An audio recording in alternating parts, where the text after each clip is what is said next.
It is my pride, pleasure, and privilege to welcome you to Writing Tips. My name is Joseph Jacob. Today, we are going to bring you the part 3 of commonly confused English words.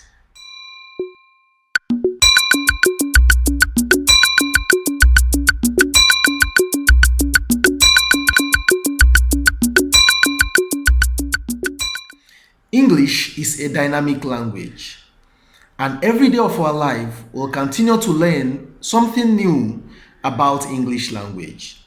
Today, we are going to look at 6 words that are commonly misused in English language. Well, this is the part 3. Have you watched the part 1 and the part 2? If you have not, I will drop the link to those videos in the comment section of this video so that you can make out time and watch them as well. The first word or pair of words we are looking at today is among and between.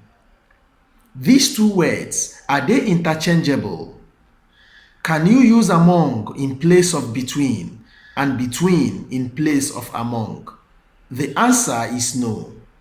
The reason is because when you use among, it means that you are referring to persons that are 3 and above. But when you use the word between, it means in English language that you are only referring to 2 persons. Let's look at 2 sentences that will help us to get the point I'm trying to make. The 2 boys shared the money between themselves. The 2 boys shared the money between themselves. Because we are referring to only 2 boys, the right word to use is between. We cannot say the 2 boys shared the money among themselves. That will be wrong because there are only 2 boys. Let's look at the second example. The 5 girls shared the flowers among themselves. The 5 girls shared the flowers among themselves. In this case, among is used because we are no longer referring to 2 girls. We are referring to 5 girls. For the fact that the people or the persons we are referring to are now more than 2, we must use the word among. Our second word, compared to and compare with. Compare to and compare with. Both words have compare, but they are not the same. When you use the word compare to, it means you are saying that something is good as another. But when you use the word compare with, you are examining the 2 things, looking at their similarities and their differences. Let's look at these 2 sentences. The commentator compared the striker to Ronaldo de Lima. The commentator compared the striker to Ronaldo de Lima. What this sentence means is that the commentator is saying that the striker plays football like Ronaldo de Lima. It could be that the striker has speed, finesse, shooting ability, dribbling skills like Ronaldo de Lima. If that is the case, then the commentator is comparing the striker to Ronaldo de Lima. It is correct. With that sense in mind, it is wrong to say the commentator compared the striker with Ronaldo de Lima. That is not the sense the sentence is portraying. Now, when do we compare with? They were comparing Pele with Maradona. They looked at his strength and his weaknesses. They also looked at Maradona, his strength and his weaknesses. They now compare both of them, what they have in common and what they do not have in common. That is what it means when you use the word compare with. You see, compare with is examining critically to see similarities and differences. But compared to is simply saying that one thing is like another thing. That is clear, isn't it? The third comparison we are making is each other and one another. Each other and one another. They are not the same thing. When we say each other, we are referring to two persons or two things. But when we say one another, we are referring to three and above things or persons. For instance, the two friends embraced each other and parted ways. Now, what if we have a team and they embraced not each other again, they embraced one another? The team embraced one another after the victory. The team embraced one another after the victory. This is now correct because a team comprises more than just two persons. So when we say the team embraced, we cannot say each other because it is not just two persons, but we are referring to many persons. So what we'll say is that they embrace one another. Our next words are father and further. Father and further.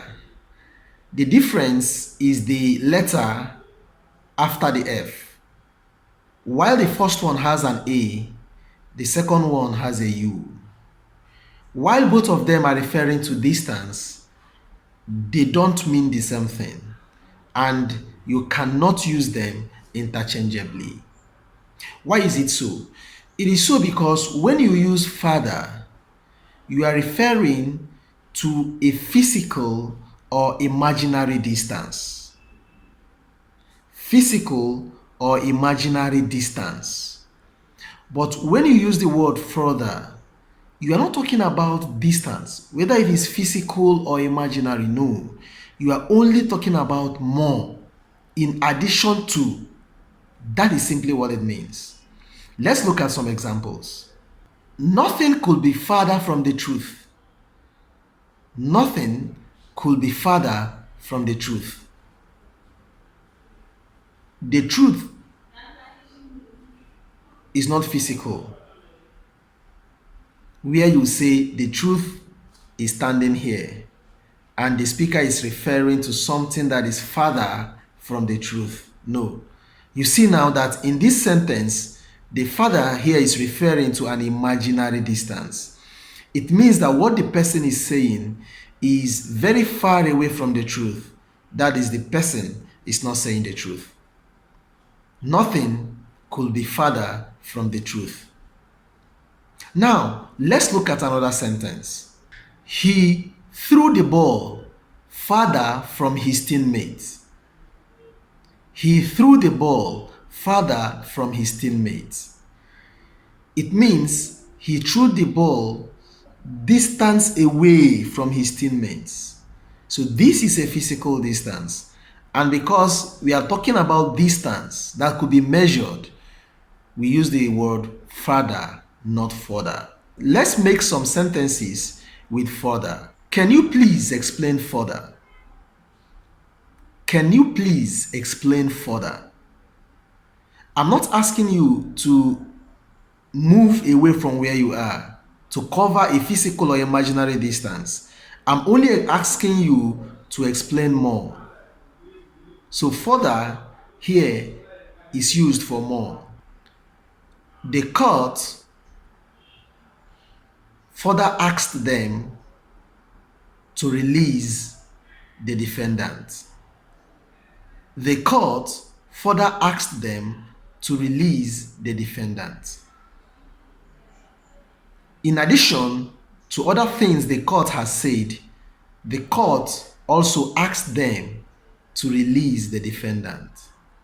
So the further here is more in addition to what the court has said earlier. It is not a distance, whether physical or imaginary. So the right word to be used is further.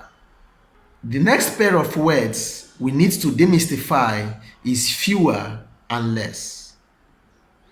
While they are referring to not being much or many, they are not the same thing and they cannot be interchanged. The reason is because when we use fewer, it means that we are referring to something that is countable. And when we use less, it means that we are referring to something that cannot be counted. We have fewer books. We have fewer books. What it means is that books are countable. So that is why we use the word fewer.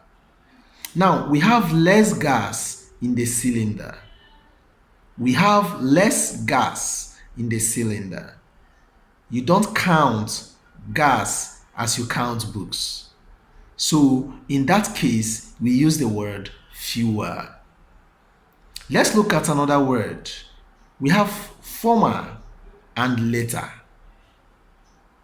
Most times, after referring to the subjects of a sentence, instead of repeating the subjects, we use the word former or later to refer to the subjects we mentioned earlier.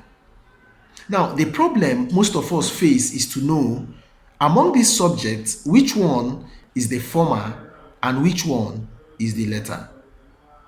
I saw this quote from somewhere and I will use it to explain what we mean by former and latter. A beautiful woman pleases the eyes. A good woman pleases the heart. If the former is a jewel, the latter is a treasure. So our focus is the former and the latter. Is it the good woman that is the former, or is it the beautiful woman? Or is it the beautiful woman that is the latter, or is it the good woman? You see, this is the confusion some of us do have when we come across statements like this. Now, the first thing you need to look at is, we have here beautiful woman and good woman. Which one is referred to first?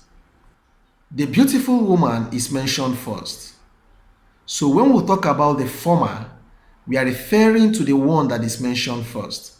So when we say that the former, if the former is a jewel, we are saying that if the beautiful woman is a jewel, then the second woman that is mentioned in this statement is the good woman. So when we say the latter is a treasure, we are now saying that the good woman is a treasure. So in conclusion, when we say former, we are referring to the first subject in the sentence. And when we say latter, we are referring to the second subject of the sentence. So when we now say a beautiful woman pleases the eyes, but a good woman pleases the heart. If the former is a jewel, the latter is a treasure. We are now saying that the beautiful woman is the former and the good woman is the latter. This is where the cookies crumble on today's video. Our next video will focus on phrases. Until then, have a nice day. Bye-bye.